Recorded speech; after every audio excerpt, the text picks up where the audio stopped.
Can I tell you a secret?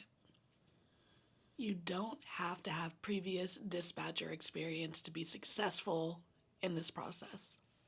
Let me say that again. You do not need to have previous 911 dispatcher experience to be successful in this process. When you go into your interview and you know, hey, I have never done this before, know that that does not make you a bad candidate.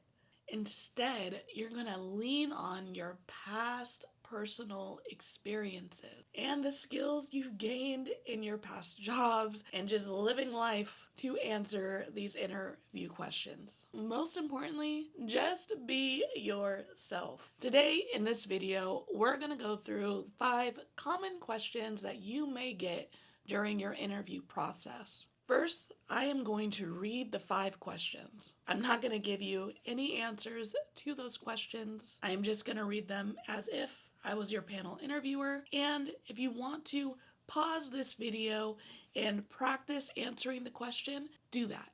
After we go through each of these 5 questions, in the second part of this video, I'm going to give you sample answers. So let's get into it. Here are the 5 questions you may come across in your 911 dispatcher interview. Question 1. What advice would you offer a colleague after they experienced a tough call? Question 2.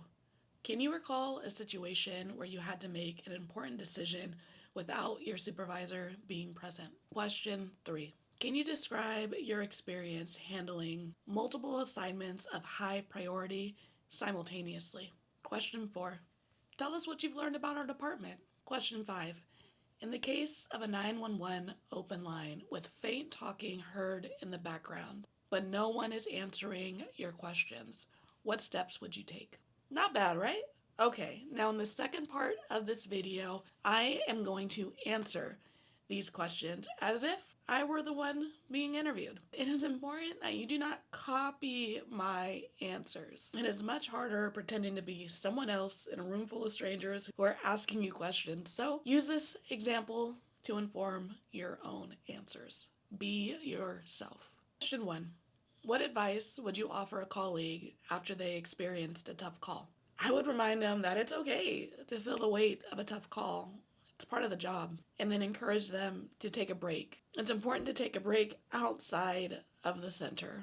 Get some fresh air, step away from any triggers that might be going on in that room. I would also take the time to remind them of any resources we have available at the department, like our peer support team. I would let them know that I am here to talk if they need to. If I think it's needed or appropriate, I would let the supervisor know that resources might need to be activated for this coworker. Question 2. Can you recall a situation where you had to make an important decision without your supervisor being present? At my previous job, I had a customer come into the store who was really upset. They wanted a refund, they wanted to speak to a manager, but unfortunately there was no supervisor or manager around to assist them. I took the time to actively listen to the customer's concerns, and then I explained the situation and let them know that unfortunately there was no supervisor or manager around to help them at that moment. I would do my best to resolve the issues that I could, and I would take their information as well as provide them contact information to follow up with a manager, supervisor in the future. Since the refund they were requesting was within our policy, I made the decision to process it, assuring that that customer's initial issue was addressed. I also provided the name and relevant contact information for a manager that they could reach out to on their own time, as well as took this customer's information so I could pass it along to that manager so they could follow up as well. I was able to de-escalate the situation and was able to fill my supervisor in once they returned. Question 3. Can you describe your experience handling multiple assignments of high priority simultaneously?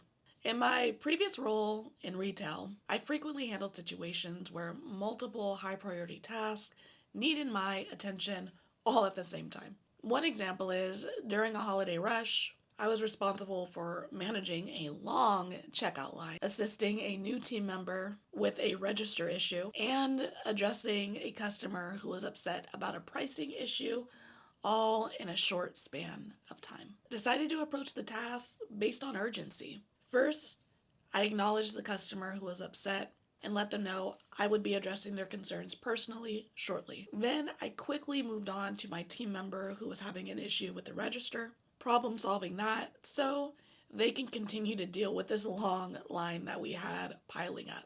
Finally, I returned to that upset customer, processed their price adjustment, and apologized for the inconvenience, getting them on their way so we can continue to move through the line that we had building up.